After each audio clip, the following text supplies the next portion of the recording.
Shalom, Rabbi Jonathan Ginsburg. This is video 8 in the series of 100 questions Jews should know the answers to.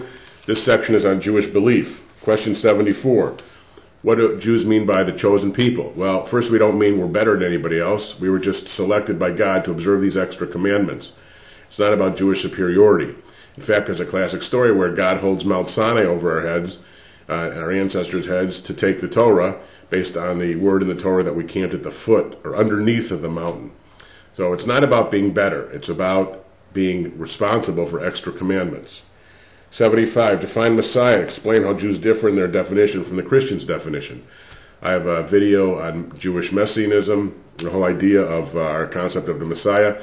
We do not believe the Messiah has ever come. The world still stinks, so how could the Messiah have come? We certainly don't believe the Messiah was Jesus. We don't believe it was lots of other people who claim to be the Messiah, like Shabtai Tzvi, Jacob Frank. There's a group of Jews today who believe that their dead rabbi, the Lubavitch, some of them believe he's the Messiah. We don't think so. Otherwise, the world would be better. I have relatives called Bratzlavers who think their dead rabbi from 200 years ago is the Messiah.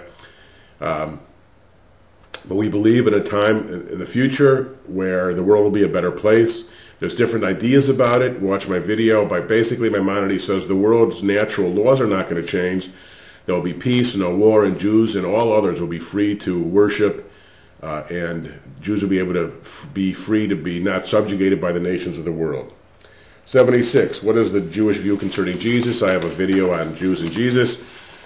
Basically, he lived. He was a good, nice, charismatic teacher. He said some things we agree with, some things that we don't.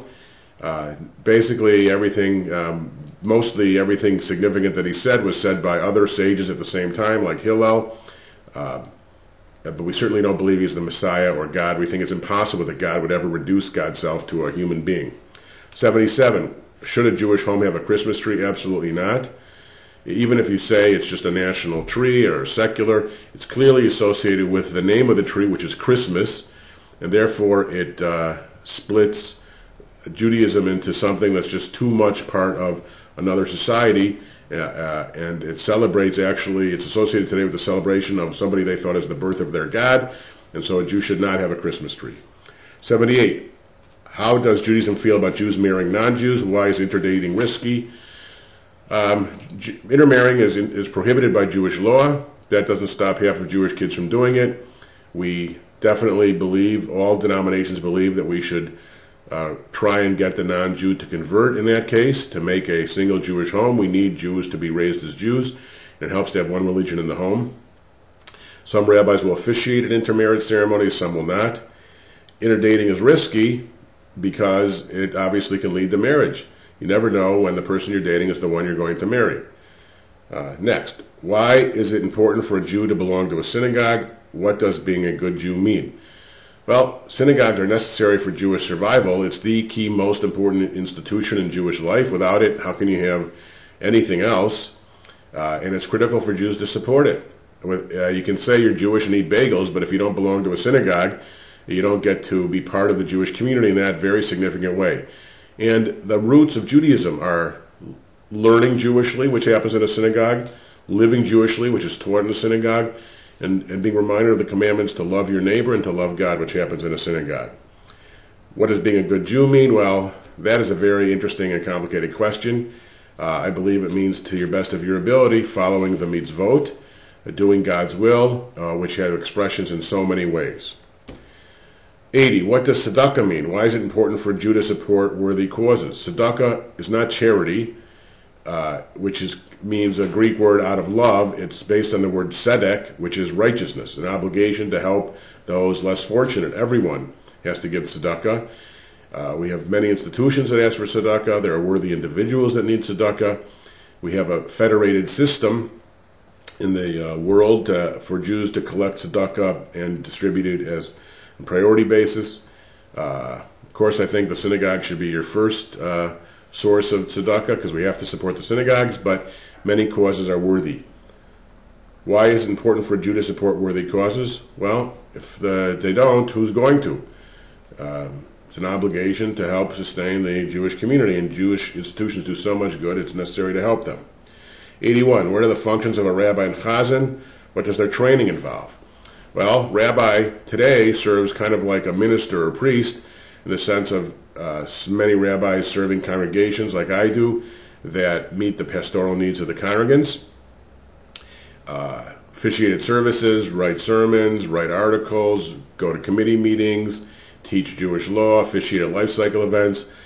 Chazans in some synagogues train bar mitzvahs. They certainly lead the congregation in service, although some synagogues don't have chazans or cantors. The lay people do it. What does their training involve? Well, for a conservative rabbi, it involves going to college, and then I did it in 4 years, but today it's a 5 to 7 year process.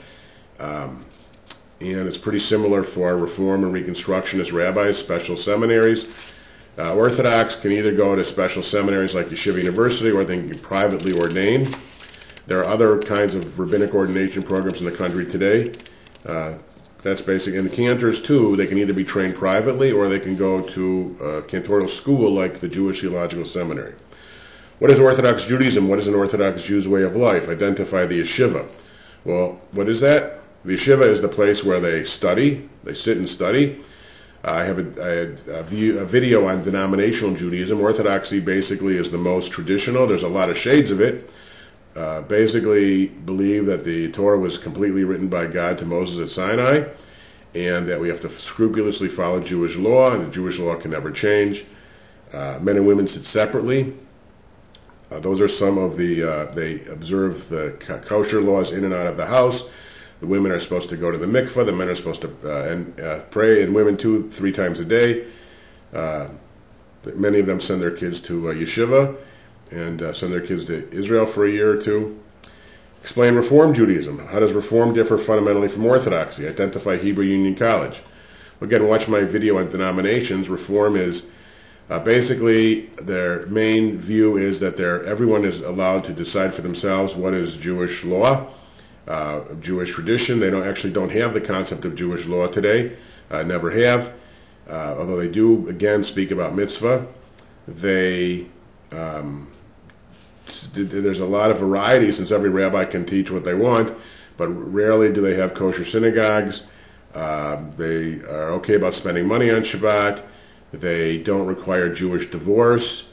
Many Reform rabbis will marry a Jew and a non-Jew. There's a lot of beautiful things about Reform too.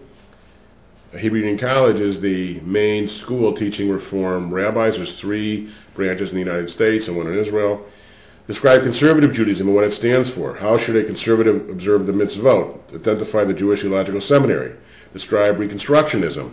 Well, my synagogue is, I think, the only one in the world that's associated with both the conservative and Reconstructionist movements.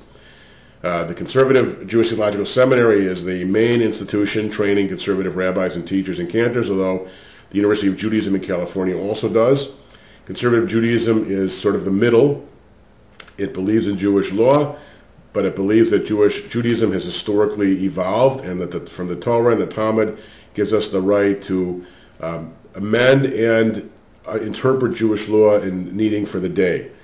Reconstructionism was founded by a former professor at that Jewish Theological Seminary named Mordechai Kaplan. He didn't actually intend to found his own denomination. It was founded because of his influence, and he basically rejected the idea of chosen people. He reconstructed Judaism, did not believe in a God that is a personal God or that wrote the Torah, but that the best aspect of humanity is the aspect that is God, the power of salvation, and reinterpreted all of Judaism in that way. So I hope you did well on this quiz. The next one will be on Jewish history.